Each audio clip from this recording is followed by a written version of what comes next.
vocês? Começamos a nossa próxima aula, começamos a nossa segunda aula desse bimestre. Hoje nós vamos estar falando sobre corrida orientada, tá? Então o que é isso? É um dos esportes, é uma das atividades, é uma das práticas que fazem parte daqueles esportes de aventura, daquela parte de aventura que nós estamos vendo na nossa aula. Então vamos lá, para a gente poder começar. Você já ouviu falar de corrida orientada? Como eu falei, é um esporte que faz parte das corridas de aventura, das partes de esportes radicais que nós estamos falando. Mas você já ouviu falar da corrida orientada? Se não, corrida orientada, ou simplesmente orientação, é uma moderna modalidade desportiva que usa a própria natureza como campo de jogo. Então ela é feita dentro da natureza, ela é feita dentro da floresta, dentro dos espaços de natureza. É um desporto em que o praticante tem que passar por pontos de controle, que são chamados de P6, marcados no terreno no menor tempo possível, com o auxílio de um mapa e de uma bússola. Então o que acontece com essa corrida orientada? São colocadas dentro do circuito várias bandeirinhas, que as pessoas que estão praticando aquela corrida orientada, elas podem fazê-la em grupo, elas podem fazê-la de uma forma mais com grupos menores, com grupos maiores, mas elas têm que passar em todas essas bandeiras, todos esses pontos de controle que são chamados de P6. E para que isso aconteça, eles não vão de qualquer maneira. Eles não vão, eu estou indo, eu não quero saber, eu vou do jeito que eu acho que eu tenho que ir. Não. Eles vão tendo um mapa de todos os pontos, de como eles têm que chegar em cada um dos pontos, e a bússola, e uma bússola. Então vamos lá, beleza. Já entendemos mais ou menos o que é a corrida orientada, para você que nunca viu o que era a corrida orientada, então nós já vimos mais ou menos como ela é. E agora nós vamos falar sobre o início dela. Como é que é o início da corrida orientada? O início da competição é da seguinte forma: na partida, cada participante recebe um mapa onde estão marcados pequenos círculos, que correspondem aos P6. Então no mapa que eles recebem, tem uns círculos em todos os lugares aonde estão aqueles pontos que eles precisam passar, que são chamados de P6, que são materializados no terreno por prismas. Pô, William, o que é prismas? Prismas são quadrados de 30 centímetros de lado em tecido, metade da cor laranja e metade da cor branca. Então é como se fosse uma bandeira. Esses prismas são como se fosse uma bandeira, só que é um quadrado, aonde nesse quadrado ele tem a metade dele pintado de laranja, a outra metade pintada de branco, que estão acompanhados de pequenos picadores. O que são os picadores? São estacas que são colocadas no chão, essa estaca é colocada no chão e essa bandeira, esse prisma, é colocado nela, para que a pessoa possa saber, opa, é por ali que eu tenho que passar. E ela tem que passar por ali. Ela tem que mostrar nas anotações dela no final da prova que ela passou em cada um dos pontos. Ela não pode simplesmente cortar, eu sei que tem o primeiro prisma, está aqui, o segundo está lá, não, eu vou direto para o segundo, eu vou direto para o último. Não, se ela fizer isso, ela perde a prova. Porque ela tem que passar em cada um desses prismas, e nesses prismas tem as regrinhas do jogo, acontecem de eles terem que anotar e terem que carimbar nesse prisma que eles passaram, que aquela equipe passou por ali. Senão eles não conseguem fechar a prova. Eles recebem também um cartão de controle, onde comprova a sua passagem por cada PC através da marca, picote, feito com o auxílio do picotador. Então o que é o picotador? O picotador, ele além de ser uma estaca que ele é colocada no chão, na ponta dela, ele é parecido com aqueles aparelhinhos que nós usamos na escola para poder furar, daqueles furadores que nós usamos para furar páginas na escola. Ele é parecido com aquilo. Na ponta dele ele tem aquelas garrinhas. E aí o que acontece? Para aquele grupo de pessoas aquela equipe conseguir chegar no final da prova, eles têm um cartão, que nesse cartão tem todos os espaços que eles têm que passar, todos os P6, e eles têm que furar esse cartão em cada um dos P6. Cada PC tem um formato diferente para o furo. Para quê? Para que as pessoas que estão montando a prova, que organizaram a prova, saibam que aquela equipe passou por cada PC, porque se todos fossem iguais, estava enrolado. mas isso eles têm que fazer. Então eles têm que passar em cada um desses PCs e conseguir furar o cartão em cada um dos PCs. Para que quando ele chegue no final da prova ele consiga mostrar para o orientador, ó, eu ganhei a prova, eu furei todos os PCs e cheguei em primeiro.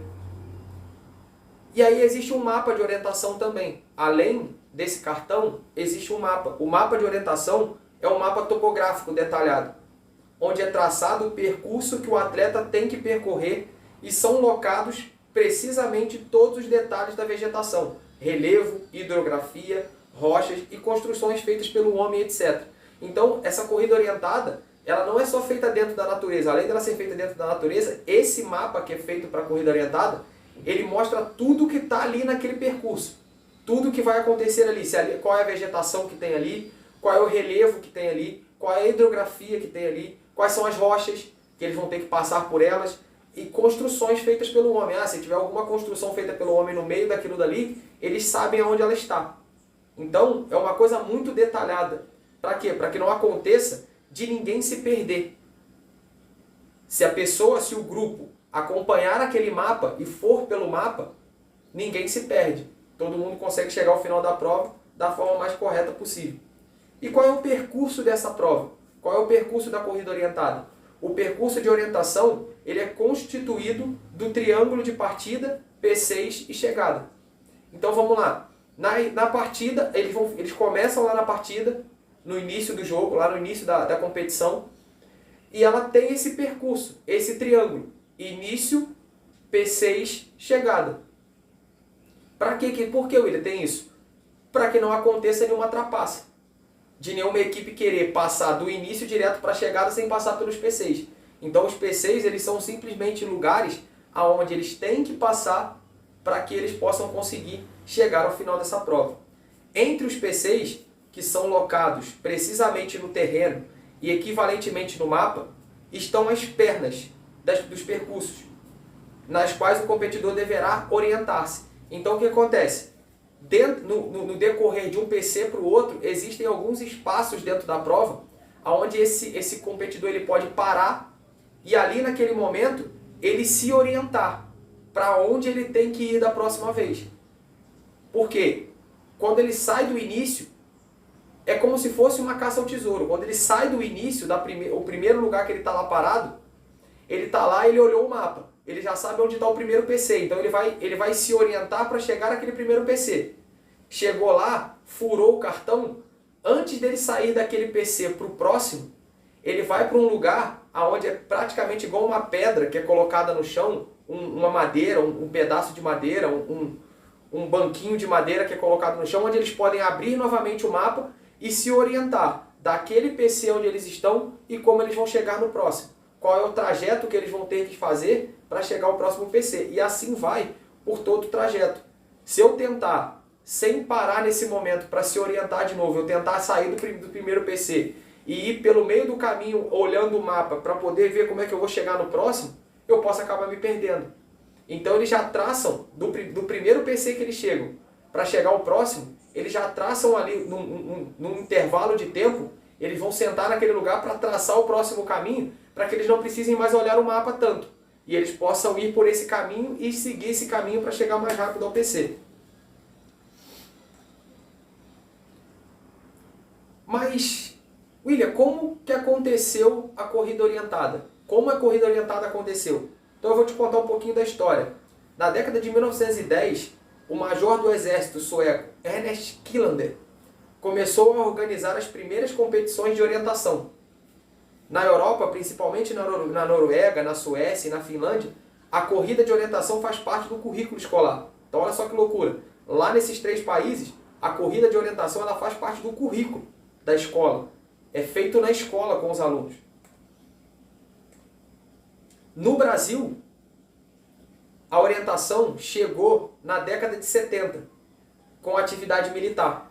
O país ainda sediou 2 campeonatos mundiais dessa modalidade esportiva. Um em 1984 e na cidade de Curitiba. E o outro em 1992 em Brasília. Então no Brasil chegou um pouco depois ainda do que aconteceu lá fora na Europa. Na atualidade, quem representa mundialmente a modalidade é a International Orient Federation, a IOF, que foi fundada em 1961, e no Brasil isso é feito pela Confederação Brasileira de Orientação, a CBO, fundada em 1999. Então essas duas instituições são as duas instituições. A IOF, ela é quem organiza os campeonatos mundiais da corrida orientada ou da corrida de orientação, e a Confederação Brasileira de Orientação é a que organiza os campeonatos aqui no Brasil das corridas de orientação, desse trabalho de corridas de orientação. Mas afinal, o que é essa corrida de orientação? O que realmente é essa corrida? Eu te falei lá no início um pouquinho, mas agora eu vou te entrar um pouquinho mais em detalhes. A orientação é um esporte no qual os competidores navegam de forma independente através do terreno. É independente. Não tem guias juntos. É aquela equipe junto e aquela equipe toda ela vai ter que trabalhar junto para poder chegar ao próximo objetivo. Os competidores, auxiliados somente por mapa e bússola, devem visitar no menor tempo possível uma série de pontos de controle marcados no terreno, que são os PCs. Então ela ainda é por tempo. O vencedor não é o que chega primeiro, é o que faz o menor tempo. Lógico, quem vai fazer o menor tempo sempre vai chegar primeiro, mas é o menor tempo possível que vai fazer com que aquela equipe ganhe da outra. Pode acontecer de ter uma reviravolta, de uma equipe chegar num determinado tempo e a outra chegar num tempo muito próximo. Então, assim, além de ser uma corrida onde eu tenho que chegar em primeiro, eu tenho como tentar chegar em primeiro que as outras equipes no final dela, ainda tem um tempo que vai fazer com que isso fique muito mais dinâmico dentro do jogo. O percurso definido pela localização dos pontos de controle, os PCs, não é revelado aos competidores antes de suas partidas. Então olha só que loucura. Eles não sabem aonde estão os PCs. Tu entendeu? Eles só têm o mapa e a bússola. Eles não podem ter aparelho celular, eles não podem ter nada de comunicação com ninguém. Eles vão simplesmente com a orientação da cabeça, do mapa e da bússola. E eles não sabem onde estão os PCs. Não é mostrado para eles, não é falado para eles onde estão os PCs. Os PCs são mostrados no mapa. Então tu imagina, tu tem que ir procurar uma coisa dentro de uma floresta usando um mapa. Você tem que saber o que você tem que estar fazendo. Por isso que as pessoas que trabalham com essa corrida de orientação são pessoas que já têm muitos anos de experiência. Competidores dessas corridas não são competidores inexperientes, porque eles têm que saber mexer com mapa, principalmente com mapa e bússola, para poderem participar de uma corrida dessa, senão eles vão acabar se perdendo lá dentro. E quais são as regras dessa corrida?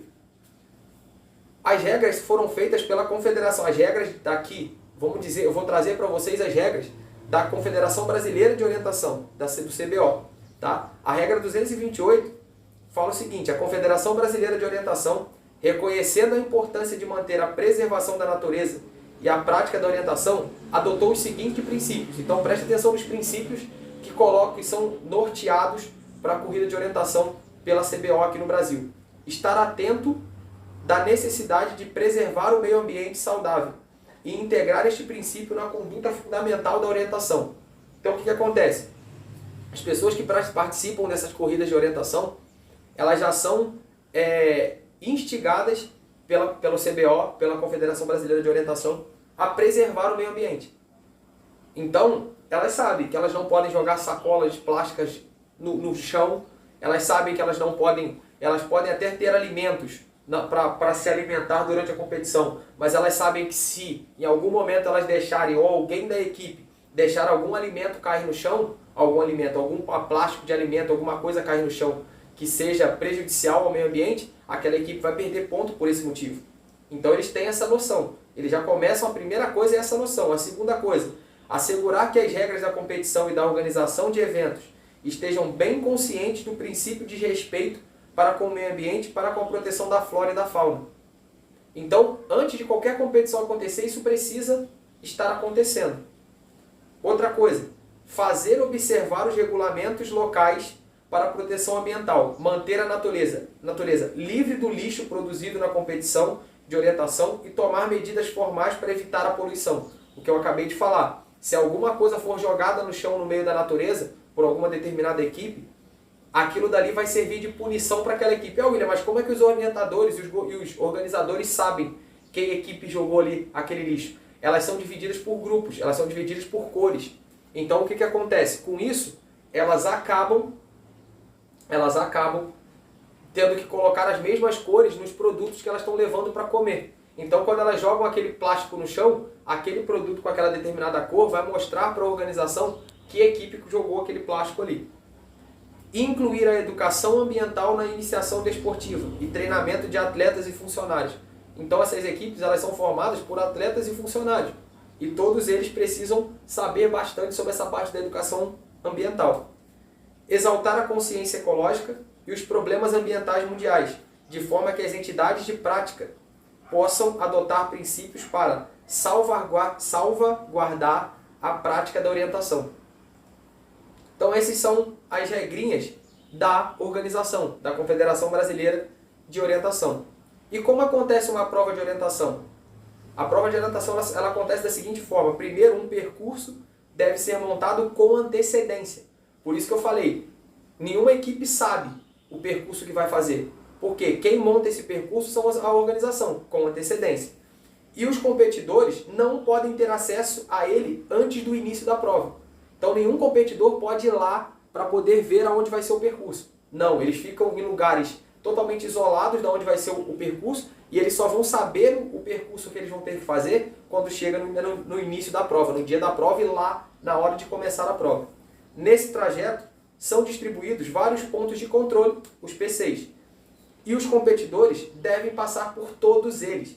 Não tem como o competidor roubar para tentar trapacear e chegar primeiro que o outro, não passando por todos os PCs. Como eu falei, cada PC tem uma forma de uma garrinha para que possa ser furado o cartão. Então não são todas as garras iguais. Se o cara tentar burlar a regra para querer chegar em primeiro, ele vai acabar se dando mal, porque ele não vai ter chegado em todos os lugares, ele vai ser eliminado da prova. Há um local determinado como saída, que é o início, sinalizado com um triângulo, pontos de controle, que são os PCs indicados por círculos, e a chegada, que é sinalizada com um círculo concêntrico, um círculo maior. Então, eles têm ponto de início, meio do percurso, ou os pontos de controle do percurso, e o ponto de chegada. Cada participante deverá utilizar os equipamentos básicos necessários. Um mapa de percurso, que é dado pela organização, e uma bússola, que aí não é dada pela organização, é cada equipe que precisar e quiser pode usar, porque caso necessário. Caso necessário, não é obrigado o grupo a ter uma bússola, mas é bom ter. E aí a gente entra no mapa e na bússola, são as duas coisas que eles precisam ter. Além disso, eles usam uma mochila, porque dentro dessa mochila eles levam coisas para que eles possam se alimentar, porque eles não sabem quanto tempo que eles vão demorar para chegar ao final daquele percurso. Cada participante deverá utilizar os equipamentos básicos necessários, como eu falei, o mapa de percurso e a bússola. E aí a gente vai ver lá na aula ao vivo o mapa, como é esse mapa, como é essa bússola, para vocês terem uma noção. O mapa do percurso deve ser representação gráfica do terreno, do percurso, contendo as informações sobre o relevo, edificações, tipos de vegetação, trilhas e outros elementos que auxiliem na orientação, e deve conter também o local dos pontos de controle. Então, dentro desse mapa vai ter tudo. Todo o relevo, toda a vegetação, tudo que tem naquele determinado lugar e os pontos de controle, para que o competidor saiba para onde ele tem que ir. Por meio do uso de um mapa e de uma bússola, caso necessário, o participante deverá encontrar os pontos de controle, os P6. Cada ponto de controle deve ser sinalizado com um prisma e ter um mecanismo que possa ser utilizado pelo competidor para marcar seu cartão de controle, como um picotador de papel. Como eu falei, cada ponto de controle ele tem um prisma, tem um PC ali, e ali nesse PC tem uma garrinha, cada um de uma forma diferente, para poder furar o cartão e ele poder passar por aquele ponto. Atividade, e aí eu fecho com uma atividade que eu vou fazer lá na aula ao vivo com vocês. Por isso eu peço que vocês estejam na aula ao vivo, para que a gente possa fazer essa atividade também e vocês possam entender melhor essa parte da corrida orientada. Então vamos lá. Só relembrando, a corrida orientada ela tem início, meio e fim. início, prismas ou P6 e o final da corrida. Para que eu chegue até o final, eu tenho que passar por todos os pontos de controle. Se eu deixar algum ponto de controle para trás, eu sou eliminado. Então eu tenho que passar um por um. Nesses pontos de controle, eu tenho alguns lugares onde eu posso parar para analisar o mapa, analisar aquele mapa novamente, para que eu possa sair daquele ponto de controle para o próximo. E nisso, a corrida orientada vai acontecendo. Então o que é a corrida orientada? A corrida orientada nada mais é do que uma competição feita dentro da natureza, onde você tem um contato total com a natureza. É um esporte radical. Faz parte desses esportes de natureza e esportes radicais. Por quê? Porque eu não sei o que vai estar na minha frente. Como eu falei, o mapa só vai estar lá mostrando o relevo, mostrando tudo, mas você não sabe o que está na tua frente. Você não sabe o que você vai passar lá dentro. Pelo mapa não tem como você saber o que vai ter ali naquele caminho. Se vai acontecer de você se encontrar com algum animal selvagem, com alguma coisa do tipo. Por isso, é um esporte desses considerados esportes de natureza. Por quê? O risco é um risco grande porque você não sabe o que vai vir pela frente dentro dessa corrida orientada. E, além disso, é uma coisa onde você entende muito bem o meio da natureza. Porque você vai ter que ter essa educação, a educação ambiental que eu acabei de falar, para que você possa participar dessa competição. Então, galera, essa é a corrida orientada. Esse é o nosso resumo de corrida orientada. Espero vocês na aula ao vivo e a gente se vê na próxima aula. Beleza? Beijo para vocês.